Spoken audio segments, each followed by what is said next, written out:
Last meeting, marami nag-message sa akin about self-esteem. If you remember last meeting, we closed our discussion by defining self-esteem at sinabi ko doon na maganda sa tao na meron siyang healthy levels of self-esteem. Now, a lot of people message me, ibig sabihin ba nun dapat as much as possible sinisigurado nating mataas na mataas ang self-esteem ng isang tao? My answer to that question is no. Kasi hindi rin masyadong maganda kapag yung tao sobrang taas ng self-esteem. Take for example this article written about that issue. Bakit kapag masyadong mataas ang self-esteem mo, hindi rin masyadong maganda? So, kinuha ko lang yung ibang parts doon sa article na yon, and the article gave us the following reasons why hindi rin maganda masyadong mataas ang self-esteem ng tao. Kapag masyadong mataas kasi ang self-esteem, nagiging prone sila to self-satisfied boasting, nagyayabang. Nagiging prone sila sa being blind to their own faults and so are unlikely to change or improve themselves, or they tend to have impulse control problems, so on and so forth. You will all agree with me kapag i-combine mo lahat ng bullet points na yan, this person will not be a likable person in the social world. Ibig sabihin, for sure, marami mga tao magiging galit sa ganyang tao dahil masyadong mataas ang kanyang self-esteem. In fact, if you are going to convert these characteristics into pictures, o baka meron kayong mga kilalang tao na nagiging ganyan. Dahil sa sobrang taas ng kanyang self-esteem, kinakantahan niya yung sarili niya, o feeling niya lahat ng tao umiikot lang sa kanya. And again, let me share this, hindi maganda ito sa social world. I'm sure a person who is acting like this will have a lot of impaired relationships with other people. Hindi siya magiging likable na tao. But here's the problem in our society today during the age of internet and social media. Yung mga taong ganyan, yung mga ugali, lalo pa silang nare-reinforce ng social media. Imagine if you are already like that. Tapos pumunta ka sa Facebook, sa Instagram, sa Twitter, sa YouTube, nagpo-post ka ng mga bagay-bagay sa sarili mo, and people are liking it. People are commenting about you. People are reinforcing these things about you. Ano nangyayari? Lalong tumataas, lalong na-maintain yung napakataas na self-esteem ng tao.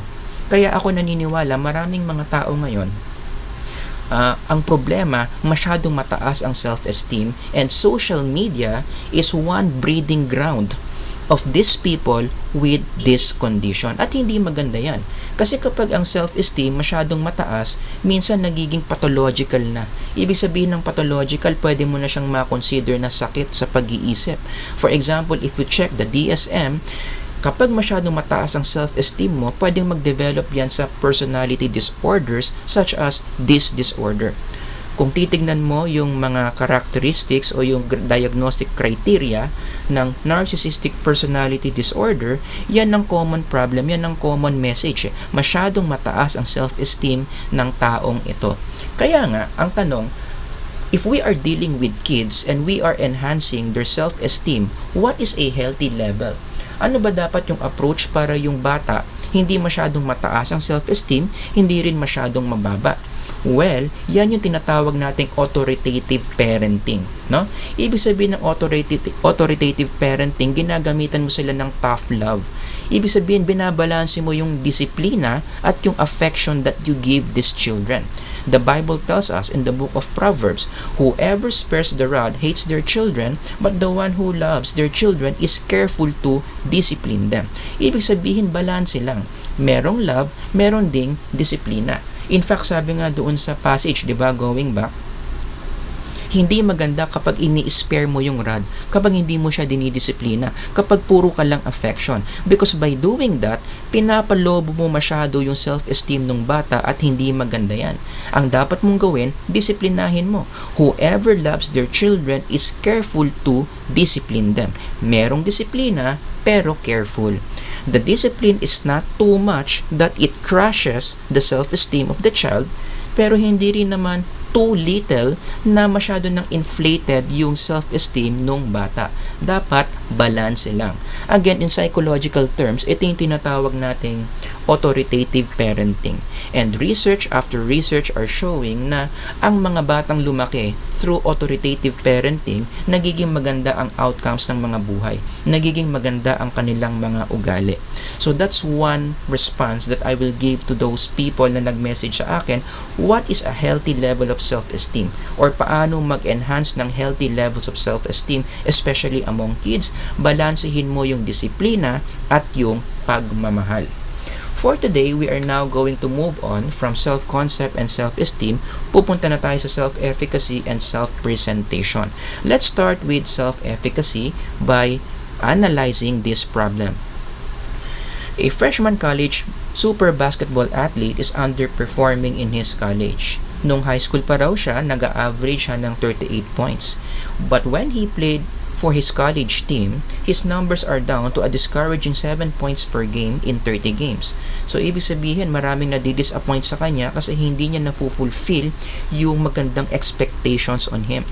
When the sports psychologist talked to the athlete, ang sabi niya, the athlete mentioned that confidence went down after he played his first college game when he just scored 4 points and was fouled out during the third quarter of the game. In summary, ibig sabihin, nagsimula yung pagbagsak ng kanyang kumpiyansa sa sarili nung nagkaroon siya ng bad game during his first game.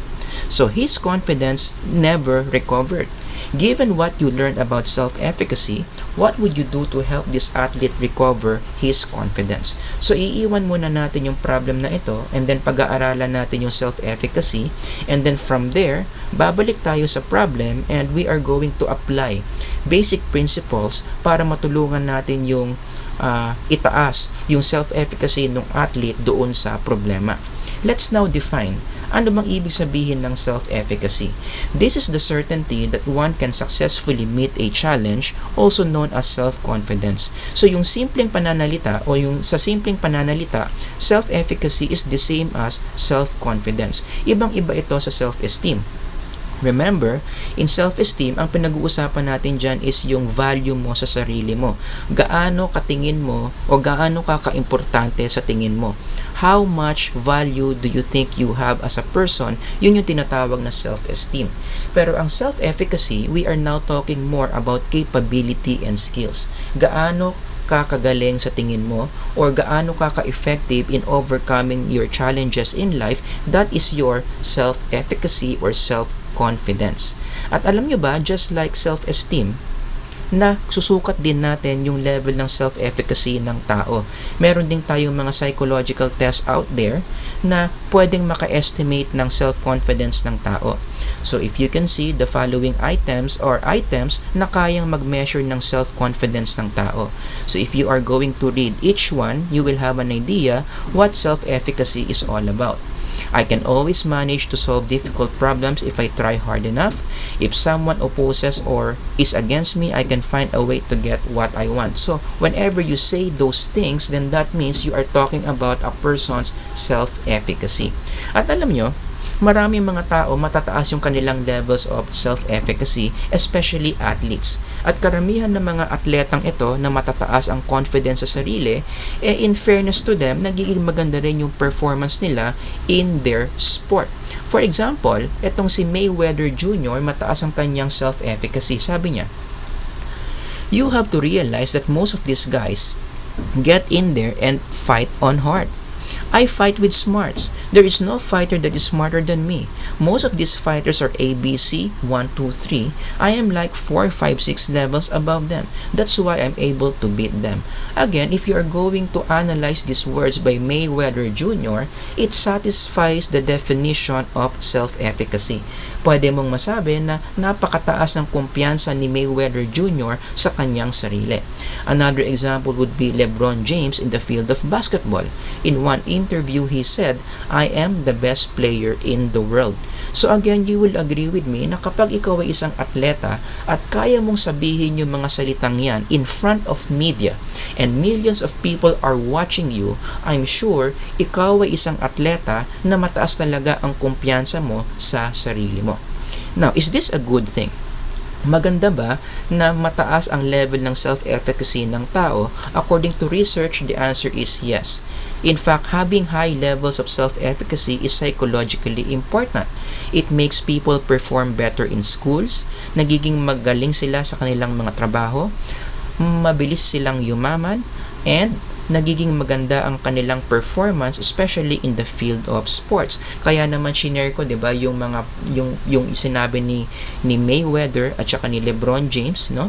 Kaya sila, pwede mong masabi na kaya sila magaling sa sport nila kasi mataas ang kanilang levels of self-efficacy. So maganda na mataas ang level ng ating self-efficacy. So the question now is, paano ba natin patataasin yung self-efficacy? Let's say, meron kang kakilalang tao na mababa ang kanyang self-confidence, meron bang mga psychological techniques na pwede tayong gamitin para matulungan sila na tumaas yung kanilang self-confidence?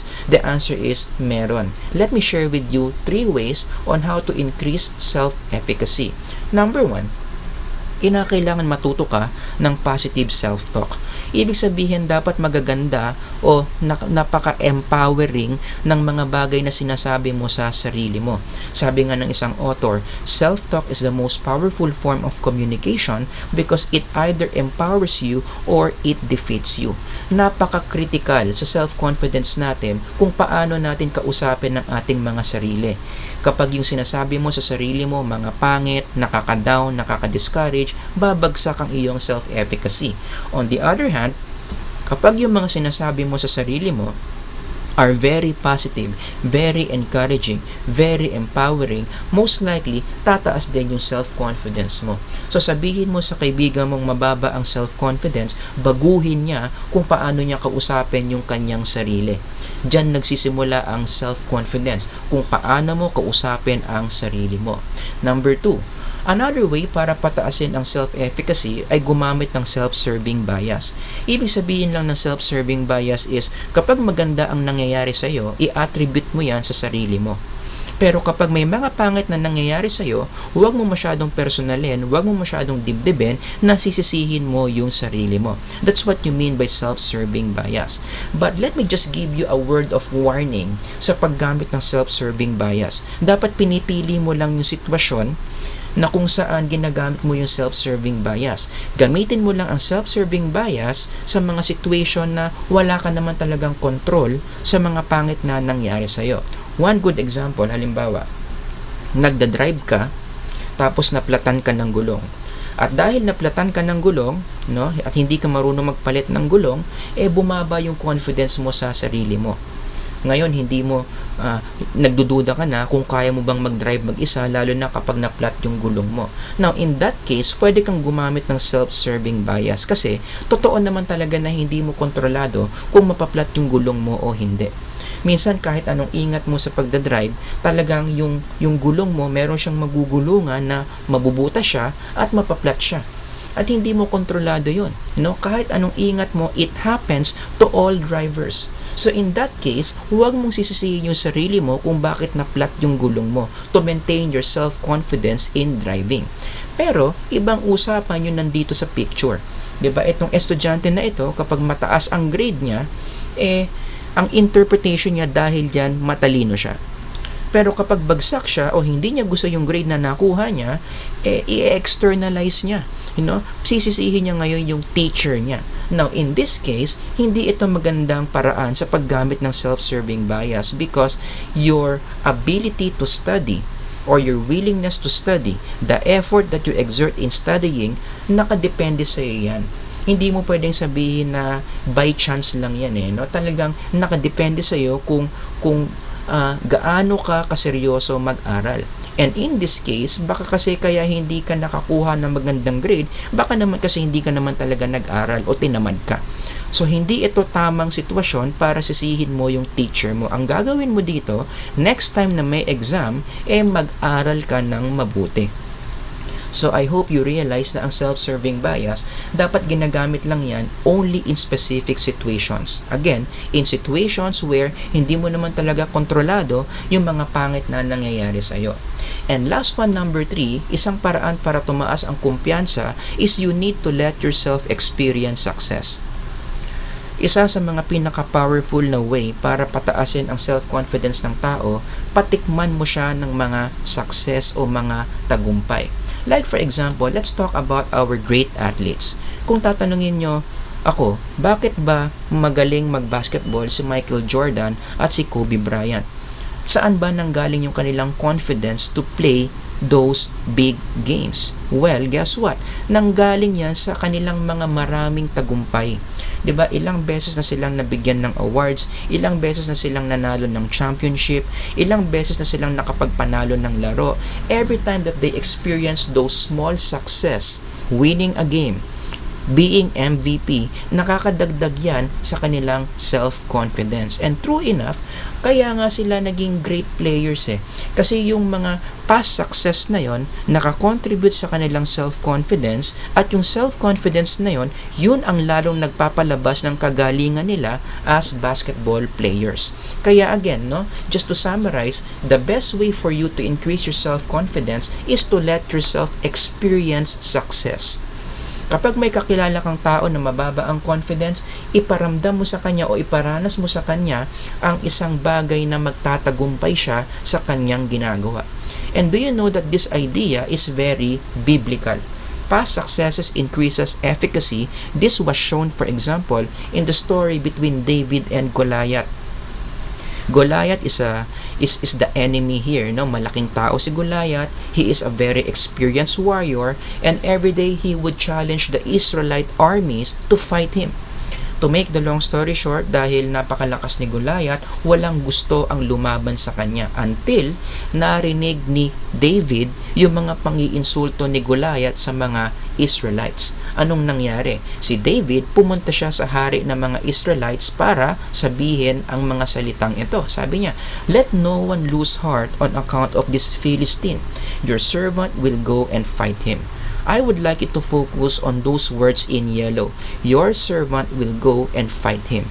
You will agree with me na yung mga salitang yan are words of self-efficacy. Confident si David na kaya niyang talunin si Goliath. But take a look at how King Saul replied. Minaliit niya yung confidence ni David sa kanyang sarili. Sabi niya, "You are not able to go out against this Philistine and fight him. Kasi bata ka pa, you are only young, and he has been a warrior from his youth." So minaliit ni King Saul yung confidence ni David. Pero balik tayo kay David, Going back again to those words in yellow, saan ba nanggagaling yung confidence ni David na yan? Na kahit minaliit siya ni King Saul, confident pa rin siya. The answer, let's apply the principle that we discussed a while ago sa kanyang mga past success. Kaya ganyan ka-confident si David at this point. Kasi naalala niya yung mga success na naranasan niya in the past. Let's read that from the Bible. Sabi, "When a lion or a bear came and carried off a sheep from the flock, I went after it, struck it, and rescued the sheep from its mouth. When it turned on me, I seized it by its hair, struck it, and killed it. Your servant has killed both the lion and the bear." Naalala ni David yung mga panahon that he was successful in killing lions and bears using his own hands. And that positive memory of success gave him more confidence. In fact, sinasabi pa dito, ituloy natin, "The Lord who rescued me from the paw of the lion and the paw of the bear will rescue me from the hand of this Philistine." So that's the key to really increase the self-confidence of a person. Kinakailangan talaga maranasan niya o maalala niya yung kanyang mga past na mga tagumpay. So let's now go back to the case where we are trying to help this guy. So ano ang dapat nating gawin? Ang susi dito is this. 'Di ba? Bumagsak yung confidence niya kasi naka-experience siya ng failure. So one way to increase the confidence of this athlete, ipa-experience ulit natin sa kanya yung success. Ipaalala ulit natin sa kanya na magaling siya as a basketball player. And there are many ways how to do that. If you are going to ask me, ako ang recommendation ko, palaruin siya sa mga liga na maliliit wherein magi-stand out yung kanyang talent, wherein Sure ball, makaka-experience siya ng success. Sure ball, magiging maganda yung performance niya kasi mas magaling siya over the other athletes. And then from there, kapag tumaas na ng tumaas ulit yung confidence niya, ibalik siya ulit sa team. That's one way for this athlete to increase his confidence again. Kinakailangan maranasan ulit niya yung mga success. Now, before we leave talking about self-confidence, very important question that we need to answer. When is the best time na dapat nating ninonurture yung self-confidence ng tao? This guy, Erik Erikson, who is a developmental psychologist, sinagot niya yung tanong niya yan eh. Kailan ba natin dapat pinaparanas yung mga success sa isang tao para maging maganda yung foundation ng kanyang self-confidence? Ang sagot niya, from age 6 to 12 years old. If you are going to study yung theory ni Erik Erikson, ito yung tinatawag niyang stage 4, industry versus inferiority. Yung age 6 to 12 years old, basically, ito yung school age ng mga bata. It is during this time that kids learn how to compare their capabilities from the capabilities of other kids. At doon nagsisimula yung pag-enhance o yung pagiging obvious ng self-confidence ng bata. Kaya ang application dito is as adults, dapat tutok ang mga adults na ipaliwanag sa mga bata na magaling sila as a person. Especially during these years, no? Talagang dito nagsisimula yung foundation ng self-confidence. Ipa-communicate natin sa mga bata that they are capable of doing things, especially when they do their best, especially when they commit themselves in doing something. Iparating natin sa kanila yung message na ang mga bagay kaya mong gawin yan kung paghihirapan mo. Kapag na-gets nung bata yon, then most likely you are now contributing to a healthy self-efficacy of the child. Now, before one last thing about self-confidence, alam nyo, gusto ko lang i-introduce sa inyo yung konsepto ng godly confidence. Napapansin ko kasi sa psychology ngayon, no, maraming mga tao talagang ang focus lang is yung self-confidence. Ibig sabihin ng self-confidence nila, yung effort nila all tungkol sa sarili nila. Kaya kong i-overcome lahat ng problema ko, that's self-confidence. But let me introduce to you a different kind of confidence. Ito yung tinatawag kong godly confidence. Ibig sabihin ng godly confidence, hindi mo lahat ina-attribute sa sarili mo. Hindi mo lahat inaangkin sa sarili mo yung success mo sa pag-solve ng mga problema. That's why look at what the Apostle Paul said here. I can do all things through Christ who strengthens me. Yung godly confidence, lagi mo ring sinasama yung Diyos, lagi mong sinasama si God, o lagi mo ring ina-attribute si God sa iyong mga past success. You know, open ka sa idea na merong mga problema na hindi mo kaya, but God gives you the strength to overcome those problems. Maganda pang passage dito, let me share with you, that shows godly confidence is 2 Corinthians chapter 12 verses 6 to 10. Sabi dito, even if I should choose to boast, I would not be a fool because I would be speaking the truth.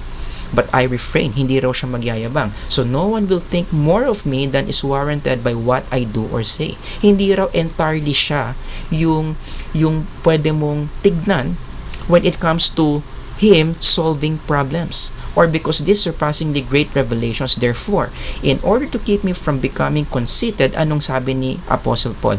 I was given a thorn in my flesh, a messenger of Satan to torment me. 3 times I pleaded with the Lord to take it away from me, but He said to me, my grace is sufficient for you, for my power is made perfect in weakness. Therefore, ito yung gusto kong i-emphasize na passage, no? I will boast all the more gladly about my weaknesses, so that Christ's power may rest on me. That is why, for Christ's sake, I delight in weaknesses, in insults, in hardships, in persecutions, in difficulties, for when I am weak, then I am strong. Yan yung tinatawag nating godly confidence, no? Na confident tayo na kaya nating i-overcome yung ating mga challenges because hindi 100% tayo. Although meron din tayong effort na pwedeng gawin, but largely, our capability to overcome our problems is based on God's supernatural power that He gives us. Diba? Yan ang tinatawag nating godly confidence. Ibang-iba talaga yan sa traditional self-confidence wherein it's all about you. Ako bilang psychologist, no, sa tingin ko, hindi effective yung self-confidence in overcoming your challenges in life. Kasi, let me explain to you very quickly what's the good thing about godly confidence. Kapag meron ka kasing godly confidence, it solves the problem of human weakness. 'Di ba? Kasi meron naman talagang mga challenges sa buhay, mga problems na hindi kaya ng ating psychological resources. There are times in our life where sunod-sunod yung mga problema, sabay-sabay nating na-encounter, hindi kinakaya ng ating psychological resources, we falter. And the thing is, kapag meron kang godly confidence, yung psychological resources mo, meron siyang supplement na supernatural power coming from God. So, whenever you encounter those problems na sunod-sunod, na sabay-sabay, hindi lang psychological resources meron ka rin supernatural resources coming from God, at ang ending nun, na-overcome mo yung mga problems ng sabay-sabay. And that further contributes not only to your own confidence, it also contributes to your confidence in God. Ang mangyayari kapag kapag self-confidence ka lang, sunod-sunod yung mga problema mo, yung psychological resources mo, very limited. Ang mangyayari dyan, kapag pumalpak ka, and most likely papalpak ka, in solving those problems, the more madudurog yung self-confidence mo. 'Di ba? Sisisihin mo yung sarili mo, questionin mo yung sarili mo, bakit hindi mo na-overcome yung mga problems na yon?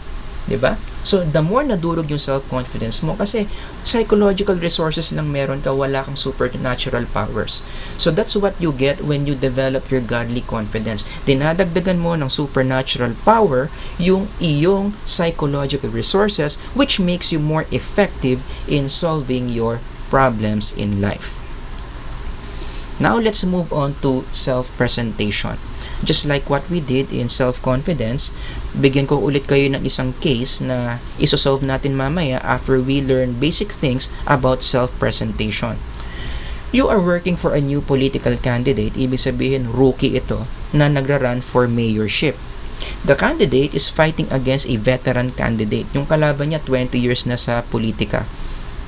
Given what you know about self-presentation, what move or moves will you tell your candidate to do, or what your candidate should prepare for? Ano yung mga bagay na dapat niyang gawin at dapat niyang paghandaan sa kanyang karera na ito sa pagiging mayor?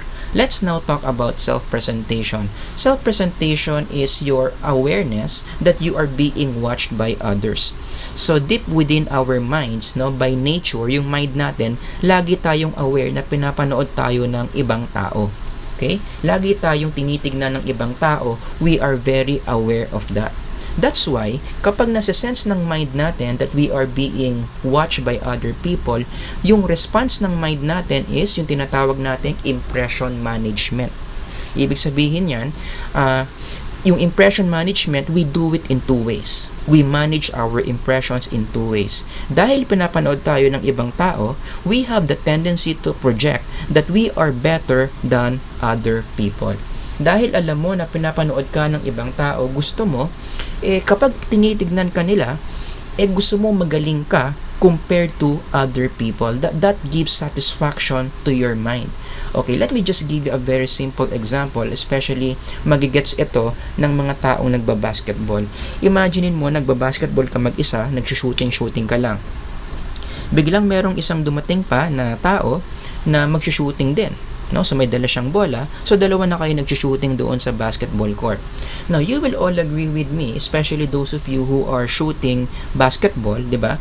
Ang tendency mo niyan is mas gagalingan mong shumot ng bola, knowing the fact that there is someone on the court who can see your performance. Yan yung tinatawag nating impression management. Gusto mo sa mata ng ibang tao, you are a good person in performing something that you do. Okay? Yan yung tinatawag nating impression management. Another way to express our impression management is when we conform to others to feel accepted or normal. So, yung una, gagalingan mo para bumilib yung ibang tao sa'yo. Dito sa number 2, another way to express impression management, magko-conform ka sa ginagawa ng maraming tao para ma-feel mo that you are accepted or you are normal. Ibig sabihin, gugustuhin mong makiblend in. Titignan mo yung mga expectation ng ibang tao o ano ba yung ginagawa ng mga ibang tao, and then iaayon mo yung sarili mo doon sa expectation na yon. And the thing is, kapag successful ka in making yourself just like other people, then you feel good about yourself. 'Di ba? At kabaliktaran naman, no?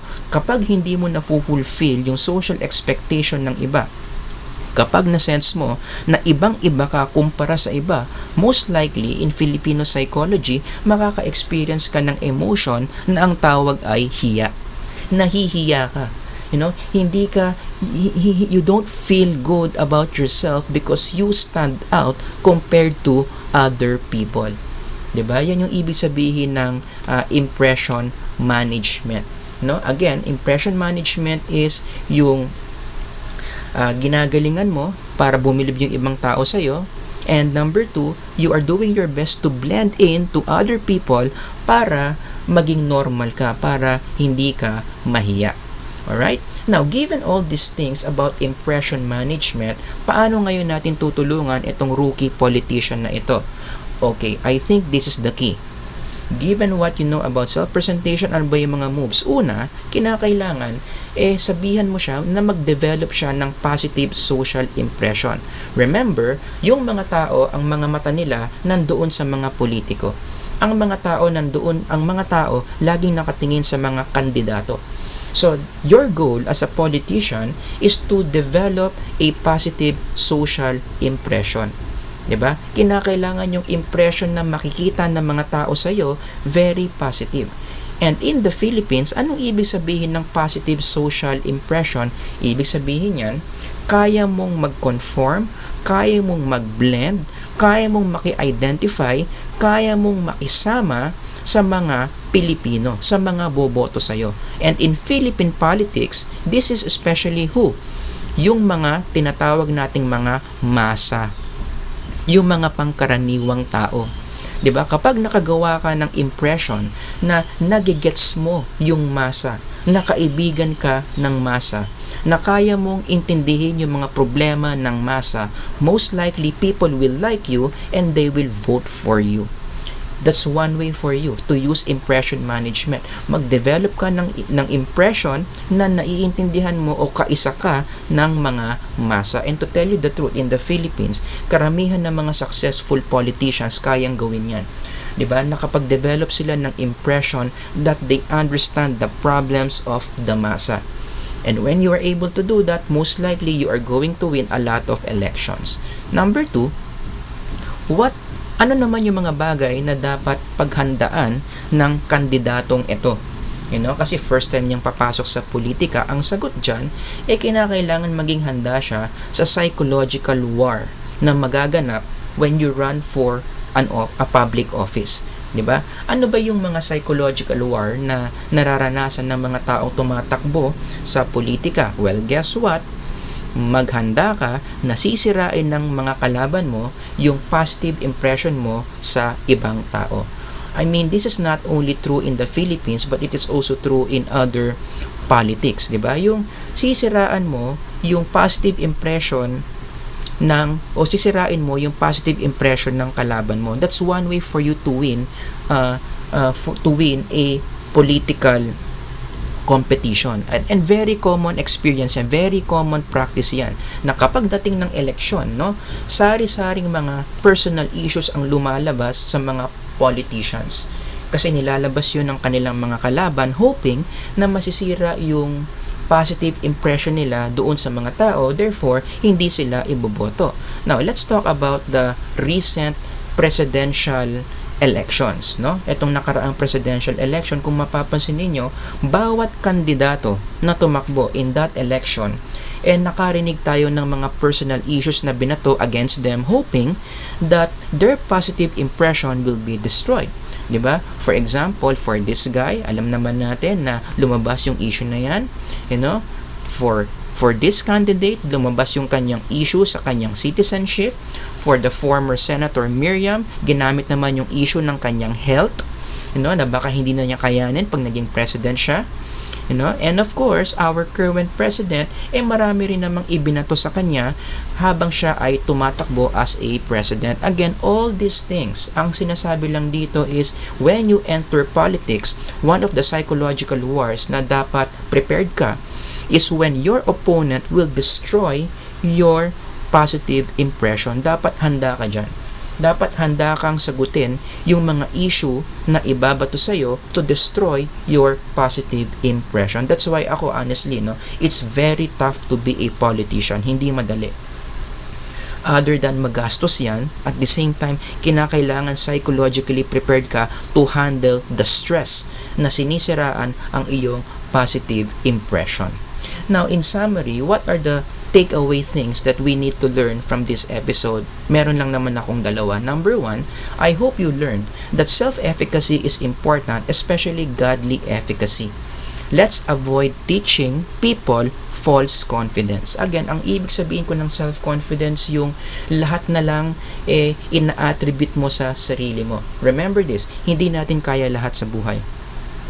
There are certain problems in life, bigger than us, more powerful than us, na laging kakapusin yung ating psychological resources. So what do we need? Other than our psychological resources, we need supernatural power from God to overcome those problems. Kaya dapat natin i-develop yung godly confidence. My efforts plus God's guidance, that's a healthy kind of confidence. Huwag natin lahat dalhin sa ating mga sarili. Huwag lagi tayo ang nagsosolve ng problema natin. Let's always involve God. God's power. Let's ask for God's strength in overcoming our obstacles. And number two, I hope you also realize the lesson na napaka-importante talaga ng reputation in our psychological life. Do you agree? 'Di ba? Isa sa mga bagay na importante sa ating psychological makeup is our reputation. Sabi nga ni Paring Warren, it takes 20 years to build a reputation and 5 minutes to ruin it. If you think about that, then you'll do things differently. So, ibig sabihin, tuwing gagawa tayo o tuwing gagalaw tayo sa ating social world, lagi nating tatandaan na dapat meron tayong good name, na dapat hindi natin sisirain yung ating reputasyon. Hindi tayo gagawa ng mga social behaviors that can later on destroy our reputation, because our reputation is very important in controlling our behaviors. Kapag nasira kasi yung reputasyon natin, it will affect our social behaviors big time. And you know what? This is biblical. Yung idea na yung reputation natin is very important, this is very biblical. Ang sinabi ni Proverbs chapter 22 verse 1, a good name is to be more desired than great wealth. Favor is better than silver and gold. Better than silver and gold. Yan yung ibig sabihin ng good name. Dapat lagi nating pinoprotektahan yung ating magandang pangalan. Let's maintain our positive impression. Kasi nga marami tayong mga behaviors na pwedeng maapektuhan kapag yung ating pangalan, magandang pangalan ay nasira. It will decrease your self-esteem. It can decrease your self-efficacy. Kaya yan yung dapat nating tandaan. Everything we do, before we do it, let's ask ourselves if this will be good for my reputation.